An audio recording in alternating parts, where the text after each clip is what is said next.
Latest எபிசோடுகளை விளம்பரங்களே இல்லாமல் காணுங்கள். என்னம்மா இது? இனி ஒரு நிமிஷம் கூட இங்க இருக்க எனக்கு விருப்பம் இல்லம்மா. நான் கிளம்புறேம்மா. விக்ரம், என்னடா உங்க அம்மா என்னென்னமோ சொல்றா? ஆமா பாட்டி, நானும் அம்மா கூடவே போறேன். என்ன மித்ரா இது? போறேன்னா எங்க போவ? நாங்கெல்லாம் இங்க இருக்கும்போது நீ எங்க போவ? இல்லம்மா, இனிமே நான் இங்க இருக்கிறது சரி வராது. நான் எங்க வீட்டுக்கே போறேம்மா. அதுதான் சரி. மித்ரா, அம்மா, இனி வினய் எங்க இருக்காரோ அதுதான் என்னோட இடம். அவர் இருக்கிற வீடுதான் என்னோட வீடு. இனி நானும் விக்ரமும் அவரோட தான் இருப்போம். நல்ல முடிவுதான் எடுத்திருக்கேன். வினய் மாதிரி ஒரு தம்பி உனக்கு எங்கேயுமே கிடைக்க மாட்டான். வினய் தம்பி கொஞ்சம் வருத்தத்துல இருக்கு, கோவப்படும். நீ மன்னிப்பு கேளு, ஏத்துக்க சொல்லு, எல்லாம் நல்லபடியா நடக்கும். இங்க நடந்த விஷயத்துக்கெல்லாம் நான் உங்ககிட்ட மன்னிப்பு கேட்டுக்கிறேம்மா. என்ன மன்னிச்சிருமா. நாங்க தான் உலகம்னு வாழ்ந்த உனக்கு கார்த்திக் என் பையன் என்னைக்குமே ஆறாத காயத்தை உனக்கு கொடுத்துட்டான்.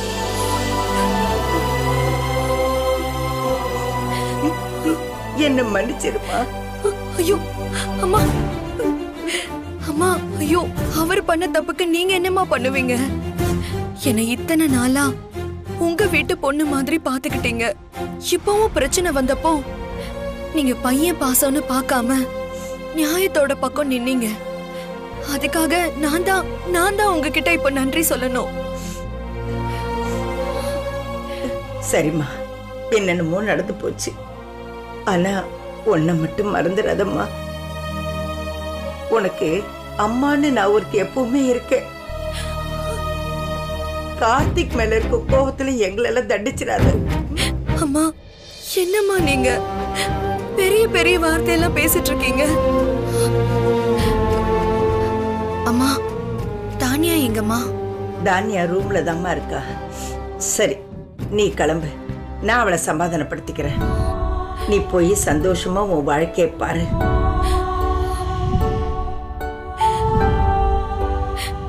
ரொம்ப நன்றிம்மா.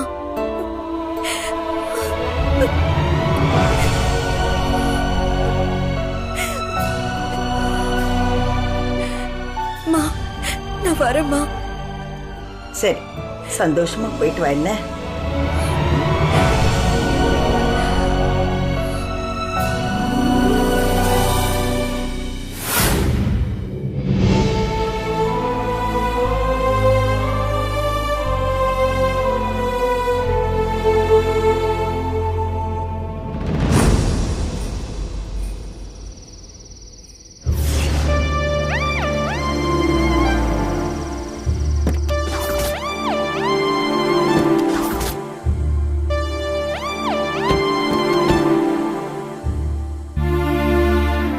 வாங்க தம்பி, வாங்க. நல்லா இருக்கீங்களா? நல்லா இருக்கண்ணே. நீங்க எப்படி இருக்கீங்க? உங்க புண்ணியத்துல எனக்கு எந்த குறையும் இல்ல தம்பி. நீங்க நல்லா இருக்கீங்களா தம்பி? நல்லா இருக்கண்ணே. ஐயா வாங்கய்யா, வாங்கய்யா. இந்த பேக்கை என்கிட்ட கொடுங்க. நல்லா இருக்கீங்களா ஐயா? நல்லா இருக்கு. உங்களை பார்த்தே பல மாசம் ஆச்சு தம்பி. ஆமாண்ணே, கோயம்புத்தூர்ல ஒரு வேலை விஷயமா தங்க வேண்டியதாகி போச்சு. அதான் உங்களெல்லாம் வந்து பார்க்க முடியல. இனிமே அப்படிலாம் இல்லைண்ணே. இந்த வீட்டில் தான் கடைசி காலம் வரைக்கும் இங்கே தான் இருக்க போறேன். அதுவும் உங்க கூட. ரொம்ப சந்தோஷம் தம்பி.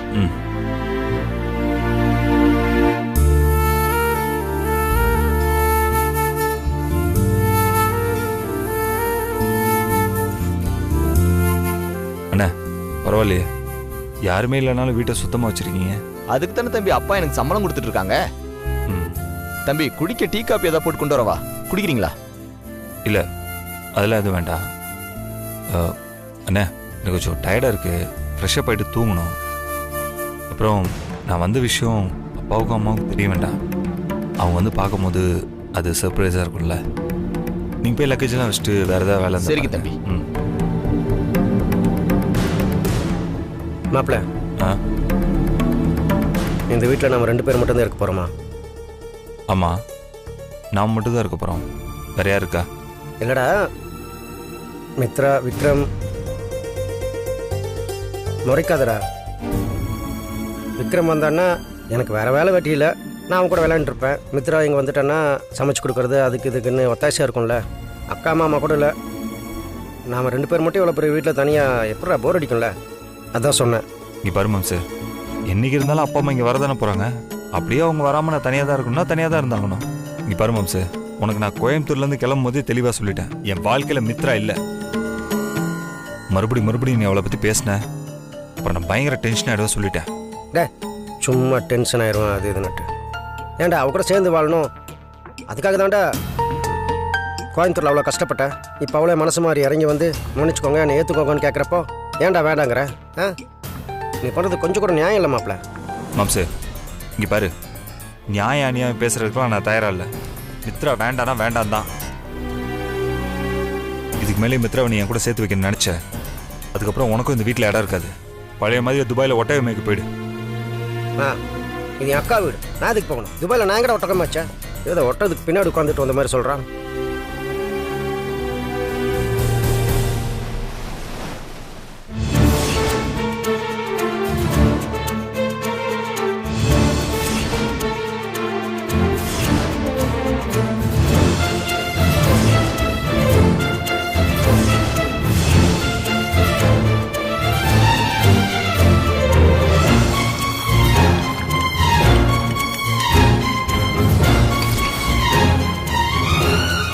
விக்ரம், டாடிக்கு காஃபி கொடுத்துட்டு ஒரு குட் மார்னிங் சொல்லிட்டு வருவோமா?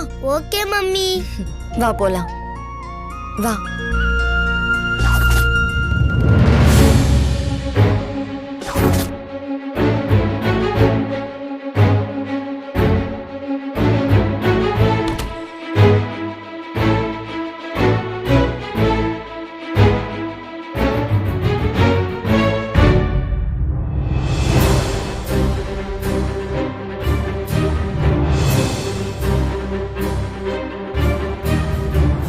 டாடி எழுப்பு. டாடி, டாடி எந்திரிங்க daddy. Daddy, good morning daddy. Good morning Vinay. கனவா? நான் வர பயந்தே போயிட்டேன். ஐயோ, இது கனவுலாம் இல்ல வினய், லைவ் தான். மித்ரா,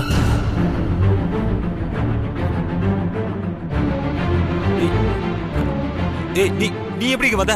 வெளில போ முதல்ல. யார் இவ்வளவு உள்ள விட்டது? வெளில போ முதல்ல, வெளில போ. வினய், என்ன வினய், நான் இங்க வரக்கூடாதா? வரக்கூடாதான். நீ தயவு செஞ்சு முதல்ல எங்க இடத்த காலி பண்ணு. அம்மா, இந்த காஃபிலாம் போட உன்னை யாரும் அலோவ் பண்ணது? யாரும் அலோவ் பண்ணல வினய், நானா தான் வந்தேன். எனக்கு இந்த வீட்டுக்குள்ள வரதுக்கு உரிமை இருக்கு. உரிமையா? உனக்கு இந்த வீட்டுக்கு முதல்ல என்ன சம்பந்தம்? நீ வெளில போ முதல்ல. நான் உங்க வைஃப் வினய், அத மறந்துட்டீங்களா? வைஃபா? என் வைஃப்ல செத்து 6 வருஷமாச்சு. நீ கிளம்பலாம்.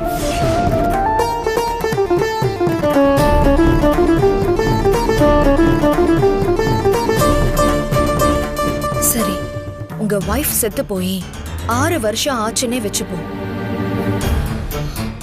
விக்ரம்க்கு இந்த வீட்ல உரிமை இருக்குல்ல, அவ இங்க இருக்கலாம்ல. ஆமா டாடி, நாங்களும் உங்களை தேடி வந்துட்டோம். ப்ளீஸ் டாடி, எங்களை ஏத்துக்கோங்க டாடி. விக்ரம், நீ இங்க இருக்கலாம்டா, அதுக்கான எல்லா உரிமையும் உனக்கு இருக்கு. ஆனா ஒரு கண்டிஷன். நீ உன் மம்மியை விட்டுட்டு டாடி மட்டும் போதும்னு இங்க இருக்கணும்.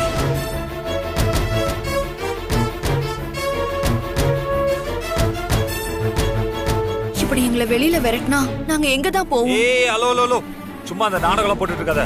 இவரே, என் பையன் என் கூட தான் இருக்க போறான். இவனே எங்கேயாவது போ. எங்க போறதுன்னு என்ன வந்து கேட்டா நான் என்ன பதில் சொல்லுவேன்? இதெல்லாம் உனக்கு புதுசா என்ன? அடிக்கடி வீட்டை விட்டு போறதா உனக்கு பழக்கமாச்சே. இனிமே அப்படிலாம் ஓட முடியாது வினய். உங்களை விட்டா எனக்கு யாரு இருக்கா? ஏன் இல்ல, உனக்கு அப்பா அம்மா இருக்காங்கல்ல, அங்க போயிரு. என்கிட்ட வந்து எங்க போறதுன்னு கேட்டா நான் உனக்கு என்ன பண்ணுவேன்? டே இப்படி சொன்னா எப்படிடா? பாவண்டா இந்த பொண்ணு. உங்ககிட்ட அங்கேயே மன்னிப்பு கேட்டா, இப்போ வீடு தேடி வந்து மன்னிப்பு கேட்குறா. மன்னிப்பு கேட்குறவங்கள மன்னிக்கிறதாட பெரிய மனஸ்தானம். இப்படியே வீம்புக்கு ஏதாவது பண்ணிட்டு இருந்தேன்னு வச்சுக்கோ, அது உனக்கு நல்லதுக்கு இல்லை, ரொம்ப கஷ்டப்பட போற. யோ, நான் ஆல்ரெடி நிறைய கஷ்டப்பட்டுட்டேன். இதுக்கு மேல எல்லாம் கஷ்டப்படுறதுக்கு ஒண்ணுமே இல்லை. யோ இவரே, அவளுக்கு முதல்ல வக்காலத்து வாங்கிட்டு இருக்காம இங்க இருந்து வெளில போ சொல்லு. டேய் சொன்னா கேளுடா மாப்ள. யோ இங்க பாரு, இன்னொரு 10 நிமிஷம் கழிச்சு வந்து பாப்பேன். அப்பயே அவங்க நின்னான்னு வச்சுக்கோயேன், அப்புறம் ஒன்னையும் சேர்த்து இந்த வீட்டை விட்டு வெளில அனுப்பிச்சிருவேன். அவ்வளவுதான் சொல்லுவேன். வினய், டாடி மம்மி நம்ம கூடவே இருக்கட்டும் டாடி, ப்ளீஸ் டாடி. விக்ரம், உனக்கு மம்மி பிடிக்குமா டாடி பிடிக்குமா? எனக்கு டாடி பிடிக்கும். அப்ப விக்ரம் வா, இத்தனை வருஷம் நீ மம்மி கூட இருந்தல, இப்ப வா டாடி கூட இரு. வா போலாம். டாடி மம்மி நம்ம கூடவே இருக்கட்டும் டாடி, ப்ளீஸ் டாடி. மம்மியை இங்கே இருக்க சொல்லுங்க டாடி, ப்ளீஸ் டாடி. அதெல்லாம் ஒண்ணு வேண்டாம், வா இல்லையா? வினய்,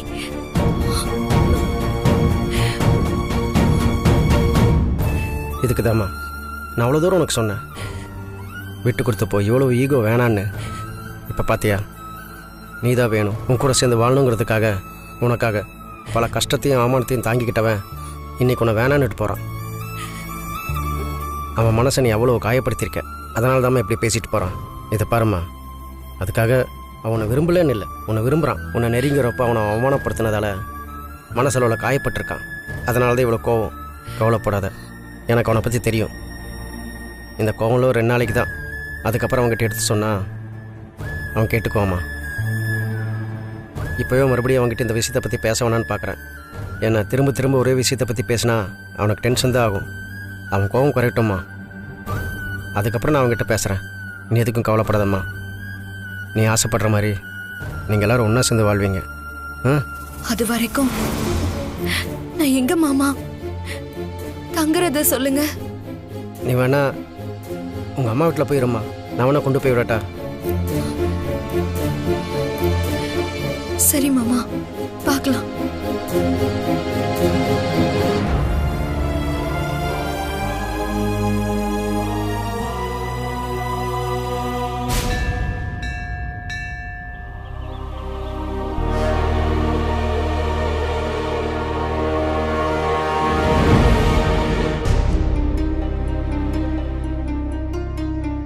என்னோட வாழ்க்கையில எனக்குன்னு நான் எதுவுமே பண்ணிக்கிட்டது இல்ல. எல்லாத்தையுமே மத்தவங்களுக்காக தான் பண்ணிருக்கேன். முதல்ல அப்பா அம்மாக்காக, அப்புறம் டாக்டர் சார், வாசுகி அம்மா, வினய்க்காக, கடைசியா காந்திமதி அம்மா குடும்பத்துக்கு என் வாழ்க்கைய மத்தவங்களுக்காக அர்ப்பணிச்சிருக்கேன்.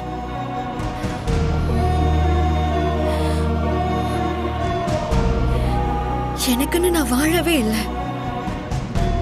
அப்படி இருக்கும்போது ஏன் என் வாழ்க்கையில மட்டும் இத்தனை புயல், இத்தனை சூறாவளி? எனக்காக நான் வாழாம மத்தவங்களுக்காக நான் வாழ்ந்தது என்னோட தப்பா? அதனாலதான் என் வாழ்க்கையில இவ்ளோ கஷ்டமா கடவுளே. அதுக்காக நான் நல்லவன், தப்பே செய்யலன்னு சொல்ல மாட்டேன். என்கிட்டயும் சுயநலம் இருக்கு, வரட்டு பிடிவாதம் இருக்கு. நானும் தப்பு பண்ணிருக்கேன். அதுக்காக இவ்ளோ பெரிய தண்டனையா கடவுளே? வினய் என் மேல சந்தேகப்பட்டப்போ நான் கோவப்பட்டது சரிதான். ஆனா அவரோட தவற உணர்ந்து என்கிட்ட வந்து மன்னிப்பு கேட்டப்போ நான் அவரை மன்னிச்சிருக்கணும். அத பண்ணாம நான் வீம்பு பண்ணிக்கிட்டு இருந்தது நான் பண்ண பெரிய தப்பு. அதனாலதான் நான் அவர்கிட்ட இப்ப மன்னிப்பு கேட்டு நிக்கும் போது அவர் என்ன மன்னிச்சு ஏத்துக்க மாட்டேங்கிறாரு.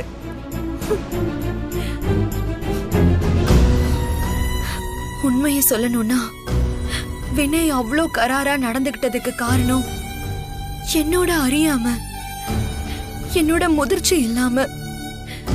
ஐயோ, நான் எதையும் வேணும்னு பண்ணல. நான் சொல்ல வேண்டிய எல்லாத்தையும் உன்கிட்ட சொல்லிட்டேன் சாமி. இனிமே என் வாழ்க்கை உன் கையில. எனக்கு சரியான வழிய நீதான் காட்டணும்.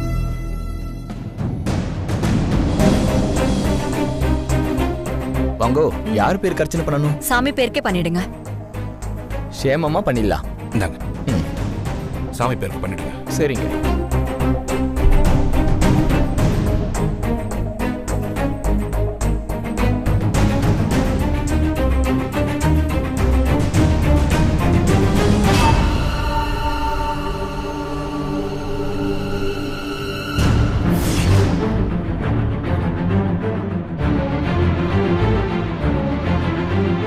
என்னங்க, அங்க உட்கார்ந்து இருக்கிறது நம்ம மித்ரா மாதிரி இல்ல?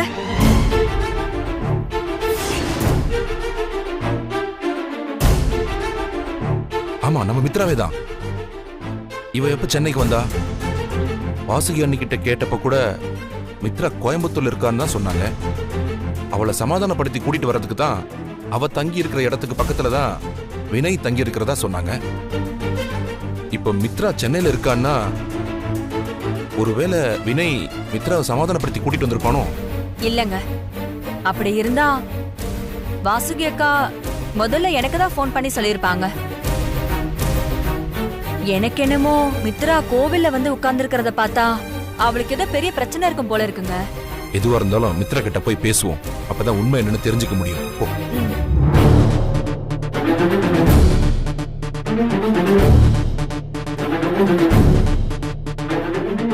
மித்ரா,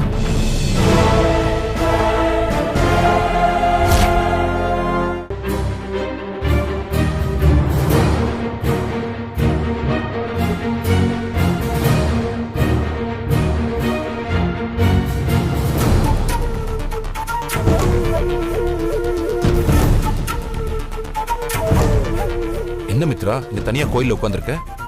எப்ப கோயம்புத்தூர்ல இருந்து வந்த? காலையில தான் மாமா வந்தேன். காலையில வந்தியா? ஏன் நீ மட்டும் தனியா வந்திருக்க? வினய் எங்க? அவரு வரல மாமா.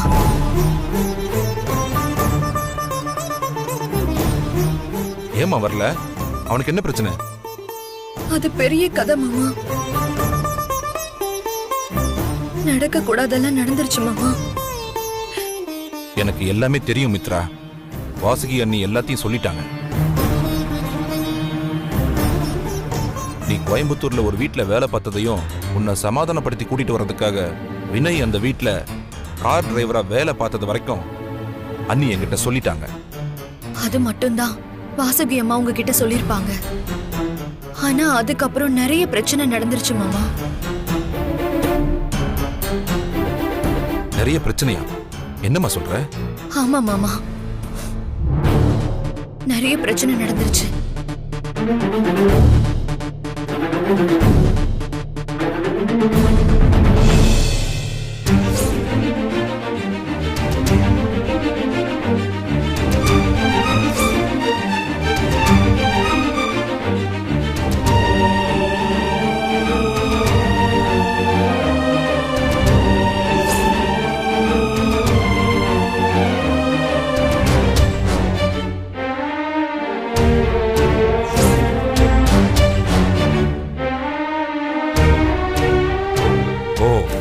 எங்களுக்கு தெரியாம இவ்வளவு விஷயம் நடந்துருச்சா?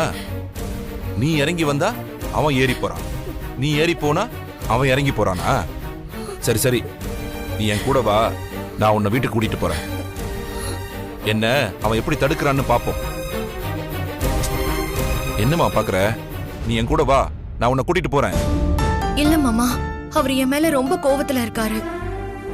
என்ன வீட்டை விட்டு வெளியில போன்னு சொல்லிட்டாரு மாமா.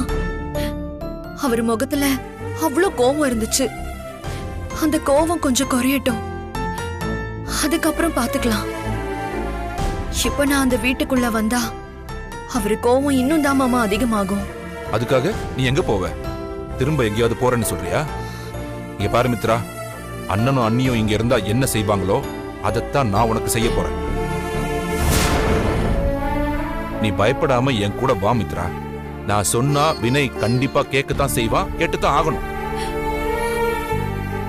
இப்போதைக்கு நீ அந்த வீட்டில் இருக்கிறது தான் உனக்கு நல்லது. இனி என்ன நடந்தாலும் அந்த வீட்டை விட்டு நீ எங்கேயும் போகக்கூடாதுமா. வா, நான் பாத்துக்கிறேன். மாமா என்னம்மா யோசிச்சுட்டு இருக்க? மாமா சொன்னா கேப்பியா கேட்க மாட்டியா? நான் பாத்துக்கிறேன்னு சொல்றேன்ல. வாமா, வா, நான் பாத்துக்கிறேன்.